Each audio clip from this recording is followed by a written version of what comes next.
Então eu gostaria que você abrisse sua Bíblia lá em Oséias. Oséias capítulo 6. Vamos ler a partir do verso 1.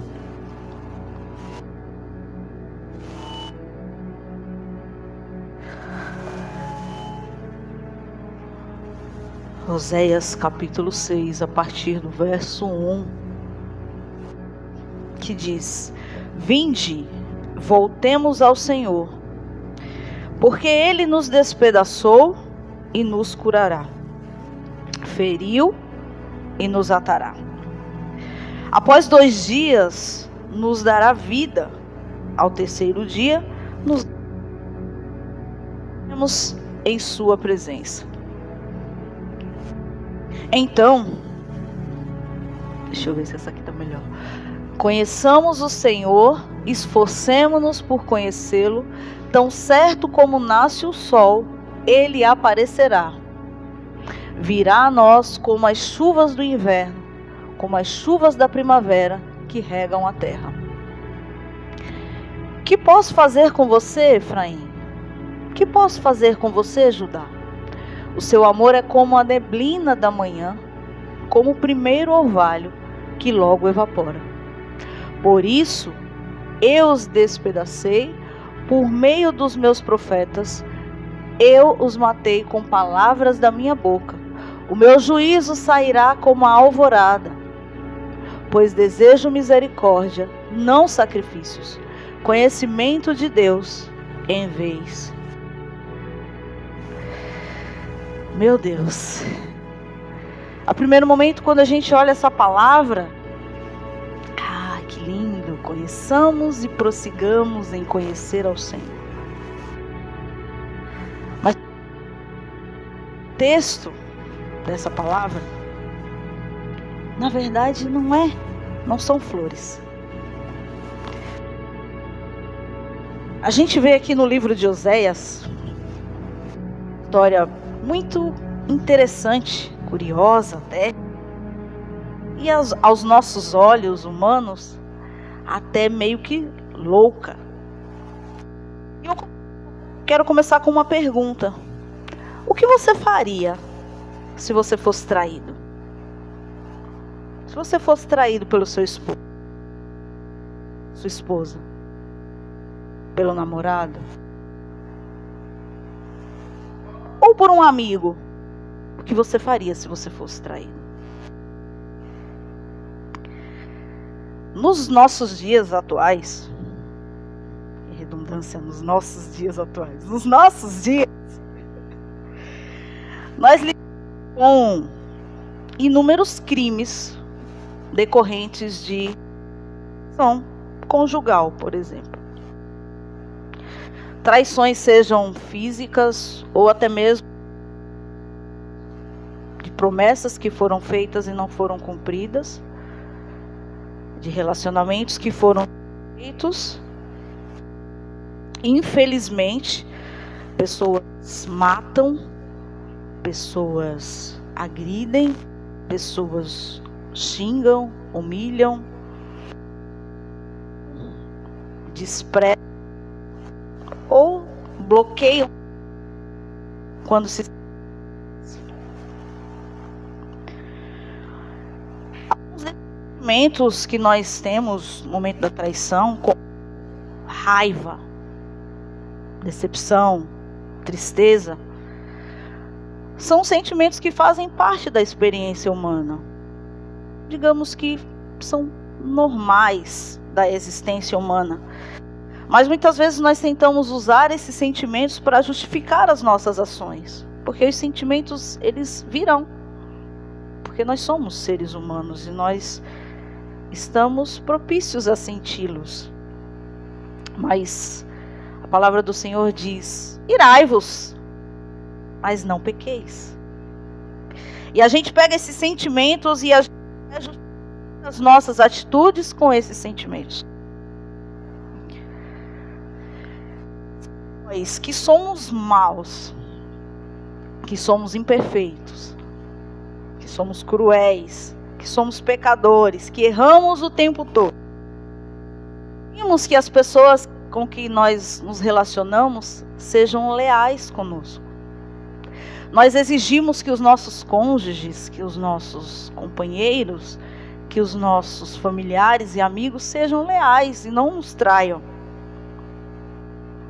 Quanto mais Deus, que é justo, que é santo, que é bom, exige fidelidade do seu povo. Mas o que nós percebemos ao longo da história humana é uma humanidade que o tempo inteiro trai a Deus. Uma humanidade inteiro despreza o Senhor, troca o Senhor por outras coisas, muitos outros. E o que o Senhor fez? E o que o Senhor faz diante do traidor? Você já se pensa o que o Senhor faz quando...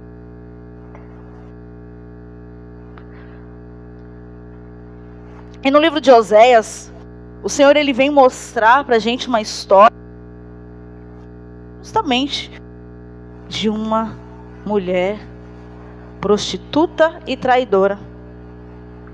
O profeta Oséias faz uma denúncia muito grave sobre a prostituição e o adultério do povo contra Deus. Na verdade, essa acusação já vinha sendo feita há muito tempo, mas no livro de Oséias, Deus resolve ilustrar esse problema da prostituição e do adultério com a vida do próprio profeta. E Deus chega para o que não era profeta ainda.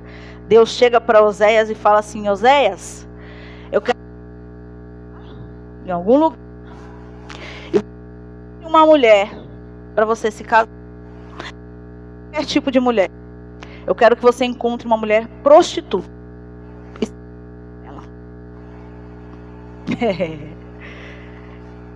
Uma prostituta.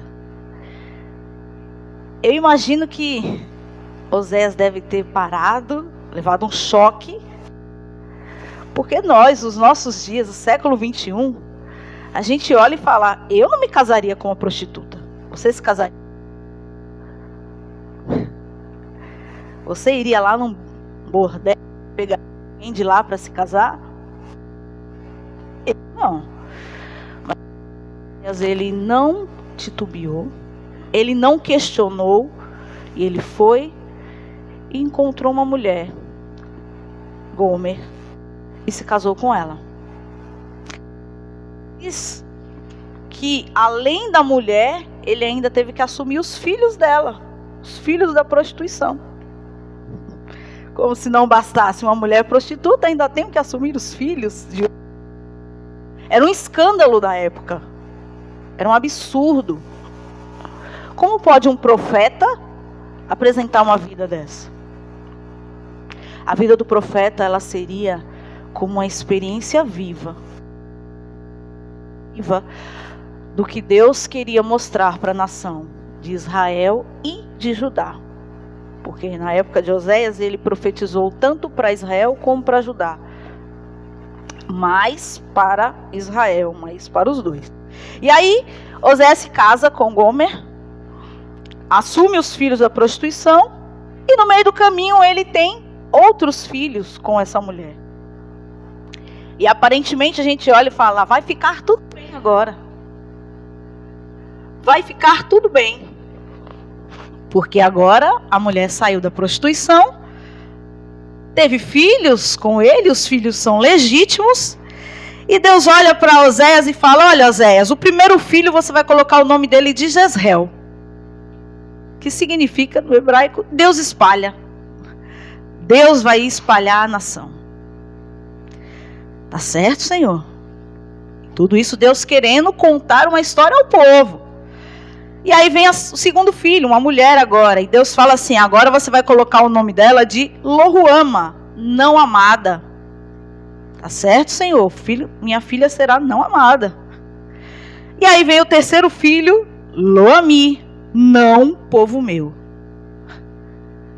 Olhem a situação do profeta. Me casei com uma prostituta, assumi os filhos dela da prostituição.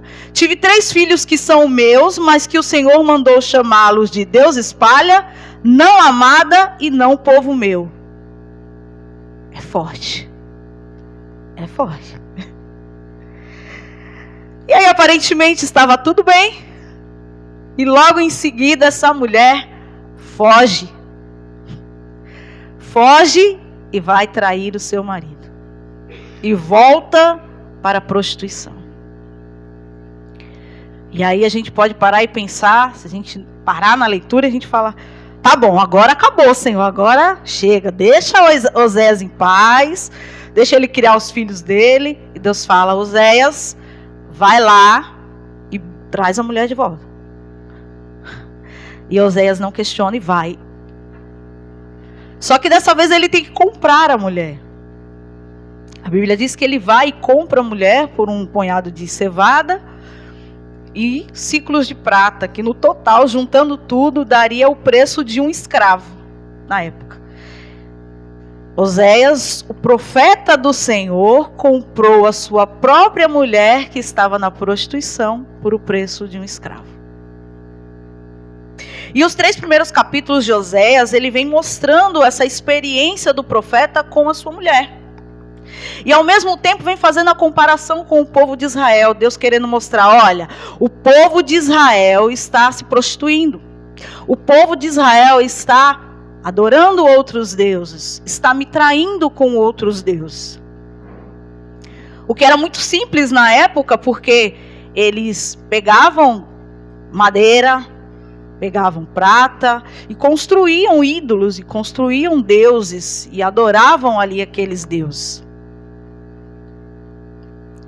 E aquela mulher, ela se comportava, e a noiva de Cristo, Israel, se comportava como uma mulher infiel, que quebra o importante pacto do casamento. E é isso que o livro de Oséias vem nos mostrar. Durante todo o livro, então, Deus mostra as consequências dessa prostituição.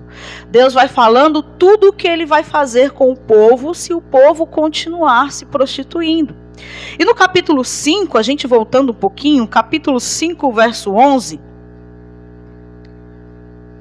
Olha o que a palavra do Senhor diz. Deus dizendo, Efraim está oprimido, esmagado pelo juízo, porque decidiu ir atrás de ídolos. O povo de Deus estava destruído porque estava adorando outros ídolos.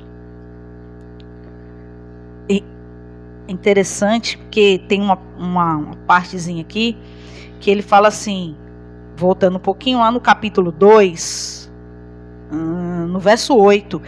Ela não reconheceu que fui eu que lhe dei o trigo, o vinho e o azeite, quem a cobriu de ouro e de prata, e depois usou para Baal. E a gente pode olhar e falar, que mulher é essa que tu pegaste para ti, Oséias? Mas na verdade Deus estava querendo falar, é isso que você, Israel, Efraim e Israel é o mesmo povo, tá? São sinônimos. É isso que você está fazendo. Você está pegando tudo o que eu te dei e está usufruindo com outros deuses. E está levando para a adoração de outros deuses. E aí ele continua lá no capítulo 5, verso 12, verso 13. Quando Efraim viu a sua enfermidade e Judá os seus tumores, Efraim se voltou para a Assíria e mandou buscar a ajuda do grande rei. Mas ele não tem condições de curar vocês, nem pode sarar os seus temores. Ó, Efraim, você está se vendo toda ferida, toda cheia de creca, e você vai pedir ajuda da Assíria? A Assíria não vai te ajudar. Pois serei como um leão para Efraim, como um leão grande para Judá. Eu os despedaçarei e irei embora, e os levarei, sem que ninguém possa livrá-los. Então voltarei para o meu lugar, até que eles admitam a sua culpa. Meu Deus. Vejam o que Deus está falando. Enquanto vocês insistirem na adoração a outros deuses, eu vou continuar destruindo vocês. E vai chegar uma hora que eu vou deixar vocês aí, ferido, machucado, destruído, e eu vou me retirar. Até que vocês reconheçam que vocês estão errados. Até que vocês reconheçam, saiam do lugar de orgulho. Saiam do lugar de idolatria. Deus se retira para ver o arrependimento. E o capítulo 5, ele se encerra com a fala de Deus, acreditando que o povo ia buscar sua face. Lá no verso 15, então voltarei para o meu lugar até que eles admitam a sua culpa. Eles buscarão a minha face em sua necessidade. Eles me buscarão ansiosamente. Então o capítulo 5 ele se encerra com Deus acreditando que não, agora o povo vai me buscar, não é possível? Não é possível que depois de tudo que eu fiz para mostrá-los que eles estão errados, eles não vão se voltar para mim. É interessante porque falávamos aqui em algum momento de oração que Deus, ele precisa muitas vezes fazer a ferida. Deus não é mau. Deus é bom, essencialmente Deus é bom. Mas Deus precisou ferir Israel para que Israel reconhecesse quem era Deus. Reconhecesse que ele não precisava, que o povo não precisava de outros deuses, mas apenas do Senhor Jeová. E aí eu ouvi uma alegoria e me fez remontar a situação que nós estamos vivendo hoje lá em casa. Jéssica sofreu um acidente de moto, como vocês sabem, e ela teve fratura no cotovelo e teve uma luxação. Além da fratura, a luxação. A luxação é quando os ossos se deslocam, saem do lugar. Então, além da fratura, teve o osso fora do lugar. E para que fosse consertado a fratura, para que fosse colocado lá o ferro para segurar os ossos, precisou primeiro fazer um movimento para tirar a luxação, que eu esqueci o nome agora, e que o médico ele pega o braço e ele mesmo vai colocar esse braço no lugar, esse osso, ele faz ali um movimento. E eu lembro que ela passou por esse movimento algumas vezes. A primeira vez eu não vi, a segunda vez e a terceira eu vi. O médico fez isso 2 vezes seguida e ela chorava muito e gritava de dor. E aí eu fiquei pensando nessa situação, como se encaixa nesse texto. Para que o osso cole no lugar certo, ele precisa estar junto. Se o osso estivesse separado, mesmo que depois da cirurgia colocasse um ferro, o osso não iria colar. Então o médico precisou fazer um movimento de colocar o osso no lugar. E é o que Deus faz. Muitas vezes a ferida está lá e Deus precisa catucar para poder sarar. É preciso ele dar um chacoalhão, fazer um movimento ali para que os ossos se juntem, para que haja cura. Mas muitas vezes nós não entendemos isso e nós culpamos ao Senhor, ou nós no momento da dor nós deixamos o Senhor e vamos para longe. Era o que Israel estava fazendo. No momento da dor, ao invés de se voltar para o seu Deus, estava procurando os outros ídolos. E aí acabamos o capítulo 5. Iniciamos o capítulo 6 com a fala do profeta. O profeta ele começa o capítulo 6 dizendo: vinde, voltemos ao Senhor. Porque ele nos despedaçou. Ele disse lá anteriormente no capítulo 5 que ele nos despedaçou. Mas ele pode nos sarar. Venham, povo, eles podem nos sarar. Oséias conhecia a Deus. Ele sabia que Deus era bondoso, que Deus teria misericórdia caso o povo se arrependesse. Como foi o caso de Davi. Vocês lembram de Davi? Quando Davi peca e Deus fala: olha, Davi, eu vou lhe dar 3 alternativas de castigo. E aí você escolhe. E aí Davi fala assim: eu não quero cair na mão dos inimigos, não. Eu prefiro cair na mão de Deus, porque eu sei que Deus vai ter misericórdia. Porque Davi conhecia o Senhor. E Oséias também conhecia. Por isso que Oséias faz esse apelo: povo, venham, Vamos nos voltar ao Senhor.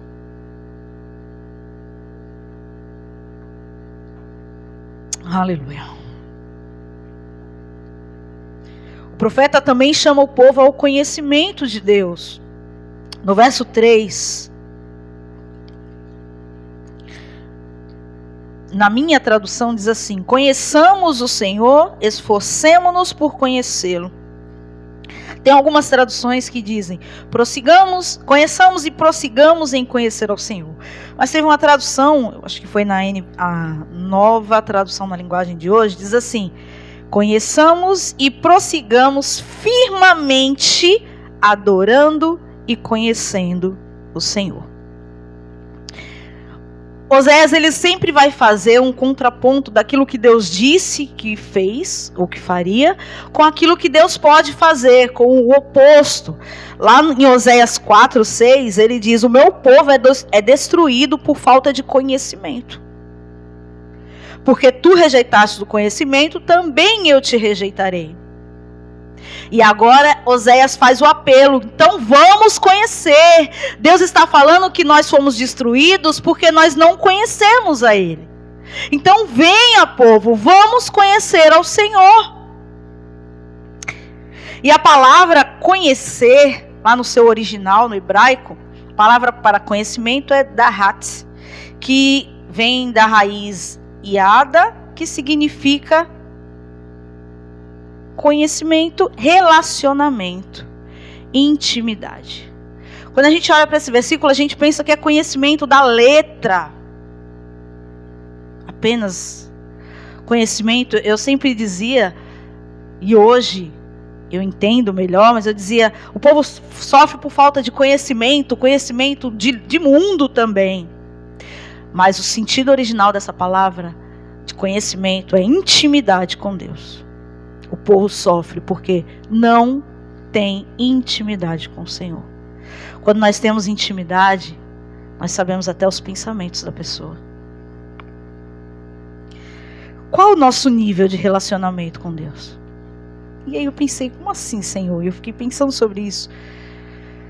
Vamos pensar nos nossos relacionamentos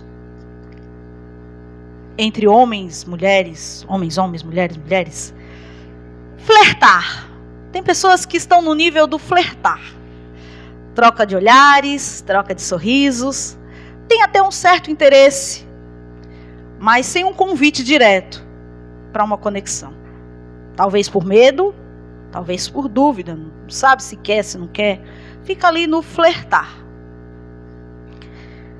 Será que tem pessoas assim com Deus?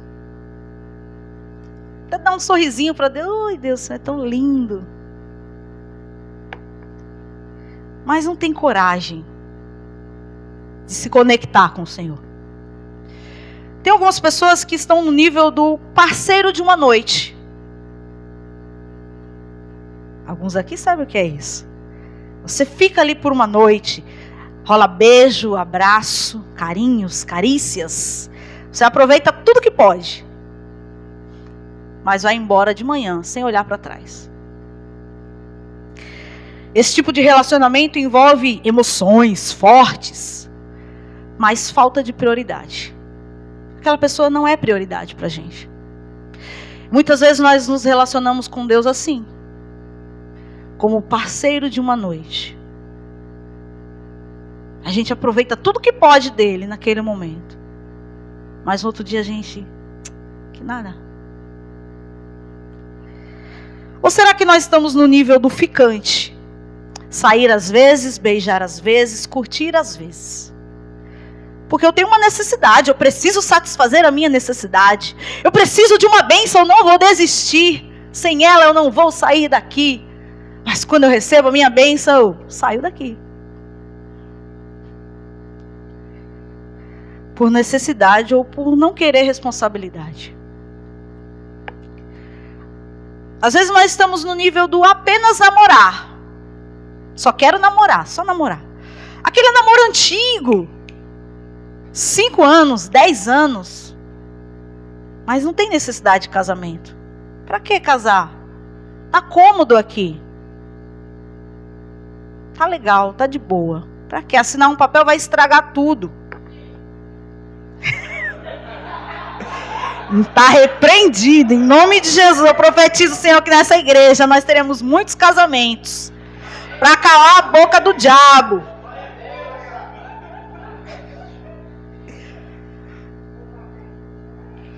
Mas às vezes nós estamos nesse nível com Deus. Namora, mas relacionamento sério não. Quando o Senhor chama para uma responsabilidade, não, Senhor. Essa responsabilidade não. Eu venho ao culto, eu assisto o culto, aí depois eu vou embora. Aí o irmão me chama para fazer algo. Ah, não, porque não dá para mim. Responsabilidade, não. Mas esse daqui, irmãos, é forte. Às vezes nós estamos no nível de casamento branco. Já ouviram falar sobre casamento branco? Nós até nos casamos, assinamos um papel, mas é um casamento frio, vazio, sem conteúdo real, sem intimidade. É um casamento de aparências. Isso é real. Não só no mundo, mas a nossa vida com Deus, isso é real. Muitas vezes nós estamos assim. Nós até assumimos um compromisso, nós temos um cargo, nós temos um propósito, um objetivo, mas parece que não faz sentido as coisas. Nós não temos intimidade com o nosso marido. Ou podemos estar num relacionamento de adultério. Sempre tem alguém melhor. Sempre tem um lugar melhor. Sempre tem um ambiente melhor. O problema de termos esse tipo de relacionamento é como diz lá em Isaías 29:16, o oleiro não é igual ao barro. Deus não é igual a nós. Embora nós exijamos fidelidade e compromisso dos nossos parceiros, muitas vezes nós não assumimos fidelidade e compromisso com o nosso Deus. E a Bíblia diz que o oleiro não é igual ao barro. Ele não aceita migalhas do nosso amor. Ele quer tudo ou nada. Ou você dá tudo para Deus. Tudo que tem dentro de você, tudo que tem fora, tudo que tem ao seu redor. Toda a sua casa, a sua família, o seu emprego, os seus bens, os seus dons. Ou você dá tudo, ou você não dá nada. Ou você é frio, ou você é quente. Porque o morno será vomitado da boca de Deus. Deus não aceita, Ele não quer meio termo. E aí Oséias, ele continua. Na verdade, Deus retoma a palavra lá no verso 4 do capítulo 6. Deus começa dizendo: que posso fazer com você, Efraim? Que posso fazer com você, Judá? O seu amor é como a neblina da manhã, como o primeiro orvalho que logo evapora. Meu Deus. Deus aparentemente ele está frustrado, porque mesmo ele dizendo tudo o que iria acontecer, mesmo Deus nos ferindo muitas vezes, mesmo os profetas apelando para que nos voltemos ao Senhor, continuamos frios, continuamos inertes à presença do Senhor. A Bíblia diz: o seu amor é como a neblina da manhã. Já viram a neblina, o orvalho? Aquela gotinha tão bonito. Você olha, chega, brilha. Mas quando o sol nasce, ela evapora. Muitas vezes o nosso amor, o nosso compromisso com Deus, a nossa fidelidade com o Senhor é assim. Até é linda, brilha, mas evapora muito rápido. É uma fé de conveniência. A gente se conecta quando a gente precisa, mas a gente desliga a conexão quando exige uma exigência muito grande da gente. Amar, difícil, desconecta. Receber, conecta. Perdoar, desconecta. Ganhar, conecta. Ajudar o próximo, desconecta. E a gente fica nesse jogo com Deus de conecta, desconecta, como se Deus fosse um Wi-Fi que a gente pode pegar em qualquer momento. E Deus fala: vocês são como o orvalho que logo evapora. E aí eu fiz algumas perguntas para o Senhor. Deus, por que nós amamos tanto a Deus no domingo à noite, mas esquecemos dele na segunda-feira? Por que nós chamamos Deus de Pai, mas insistimos em pedir nossa parte da herança e viver longe dele? Como fez o filho pródigo. Papai, papai, me dá minha parte da herança? Vou curtir a vida. E vai para longe do Pai. Por que continuamos a tratar Deus como tratamos a dieta, a academia, os estudos, sempre deixando para depois? Amanhã eu começo. Amanhã eu volto a ler a Bíblia. Amanhã eu volto a orar. Amanhã eu faço um propósito. Amanhã eu faço um jejum. E o amanhã nunca chega. Assim como a dieta nunca chega. Segunda-feira eu começo a dieta. Ano novo, vida nova. E nós andamos com Deus como andamos com a nossa vida. Porque dizemos que amamos a Deus, mas vivemos dizendo não para Ele e sim para nós mesmos. Dizemos sim para a internet, para a televisão, para os jogos. Agora para o danado desses programas que aparecem, desses reality. Ia falar o nome, mas não vou fazer propaganda. Que muitas vezes prendem a nossa vida. Dizemos sim para a cama confortável, para o descanso, para o sono. Sim para aqueles passeios, para os encontros com as pessoas, para os momentos de lazer. Sim para os nossos egos, para as nossas mágoas, para as nossas tristezas, para as nossas ansiedades. E tudo isso faz parte da vida. O problema é que dizemos isso sim, quando Deus está nos chamando para uma conversa. Então dizemos não para a conversa, não para a oração, não para ouvir a voz do Senhor, seja na leitura da palavra, seja escutando uma pregação. Não, agora não, depois. Queremos ser tratados como cordeirinhos de Deus.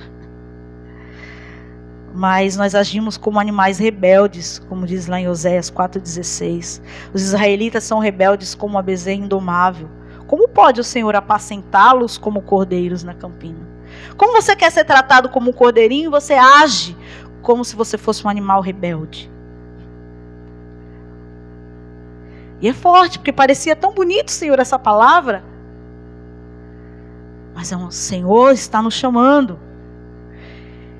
E o Senhor, Ele continua no verso 6. Pois desejo misericórdia e não sacrifícios. Conhecimento de Deus, mais uma vez, em vez de holocaustos. Em algumas tradições a palavra misericórdia, ela vem com amor. Eu desejo o vosso amor. Misericórdia significa, na tradução, no original, a palavra é resed, que significa amor leal, fidelidade. Então, não é a misericórdia da nossa raiz, do português, que é ter compaixão. Mas a misericórdia que Deus fala aqui é do amor para com Ele. Um amor leal, não fingido. Fidelidade. Deus não quer rituais externos. Muitas vezes a gente vem à casa do Senhor como um ritual. Eu venho porque eu tenho que vir. Eu venho porque eu tenho um compromisso com a igreja. Eu vou porque eu estou escalada, porque eu tenho um trabalho a cumprir e Deus conta comigo. Mas muitas vezes Deus não aceita a nossa adoração porque a gente não vem de todo o coração. A igreja está sendo abençoada, mas Deus não está recebendo.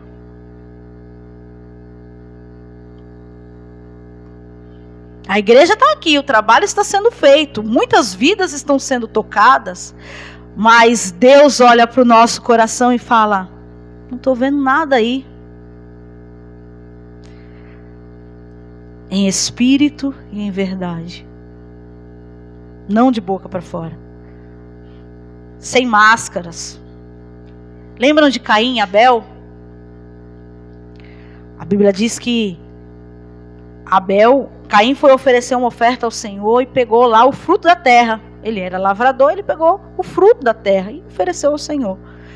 E Caim, que era pastor de ovelhas, pegou o seu melhor, a Bíblia diz. Abel, por sua vez, pegou o primeiro carneirinho nascido do seu rebanho, matou e ofereceu as melhores partes ao Senhor.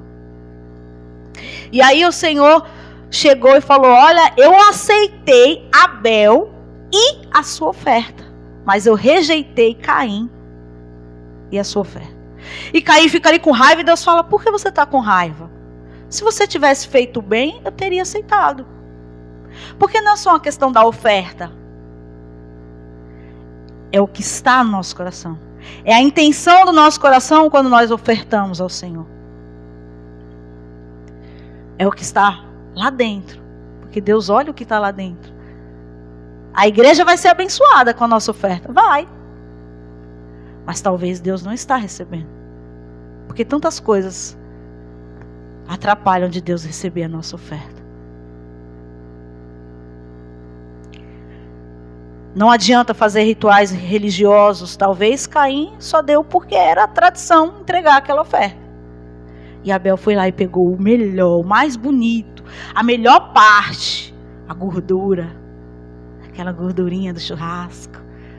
Não, essa é para mim não, Senhor, essa é para o Senhor.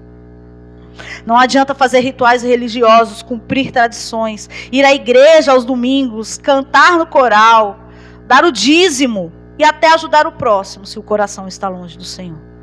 Se fazemos isso apenas com a boca, se passamos uma vida inteira apenas flertando ou namorando com Deus, Deus não vai aceitar. Se não damos o lugar de prioridade, Ele não vai aceitar. E aí voltamos para a gente concluir. Voltamos ao apelo do profeta.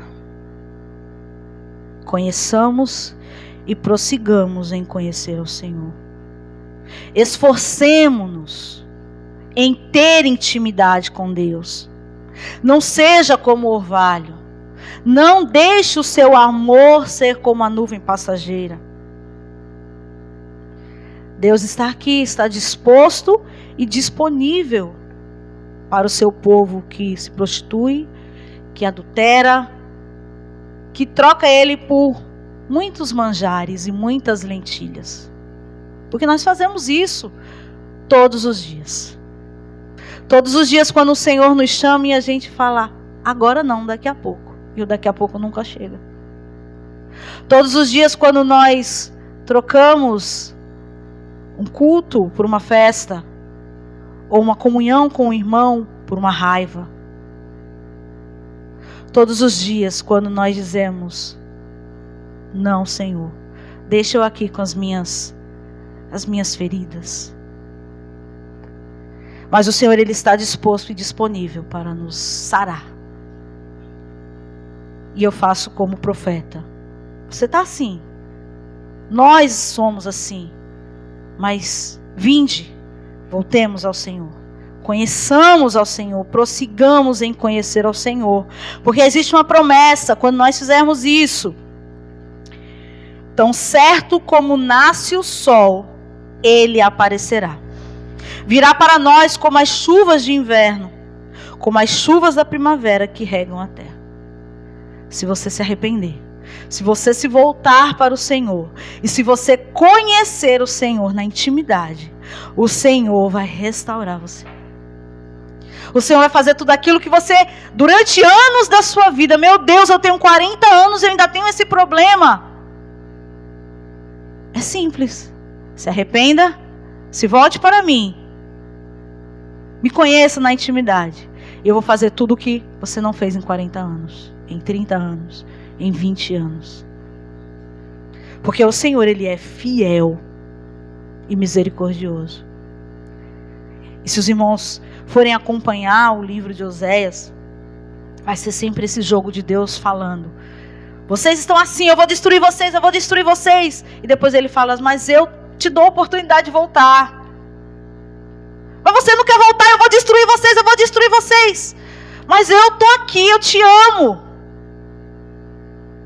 E durante todo o livro de Oséias, as profecias de Oséias são para um povo duro de coração, mas um pai amoroso. Um Deus amoroso e misericordioso, que falou: eu me caso com você mesmo na sua prostituição. Eu compro você de volta mesmo no seu adultério. Um Deus que enviou Jesus, como já foi falado aqui, que se fez carne e habitou entre nós, para nos dar a graça de vivermos, como diz aqui, e viveremos diante dele. Ele nos dá essa graça de vivermos diante dele. Mas não uma vida vazia, não um casamento branco, mas uma vida de amor, de fé, de fidelidade, de compaixão, de perseverança. Esqueci de falar disso, perseverança. Esforcemo-nos em conhecer ao Senhor. Exige esforço, perseverança. Que nós venhamos perseverar durante esse ano de 2026. Que o nosso ano seja um ano que a gente não desista do Senhor. Que o nosso amor não seja como o orvalho. Que nós não venhamos apenas querer conexões com Deus e desconectar a qualquer momento. Mas que nós venhamos querer relacionamento com Deus. Intimidade com o Senhor. Porque é isso que o Senhor quer. Amém?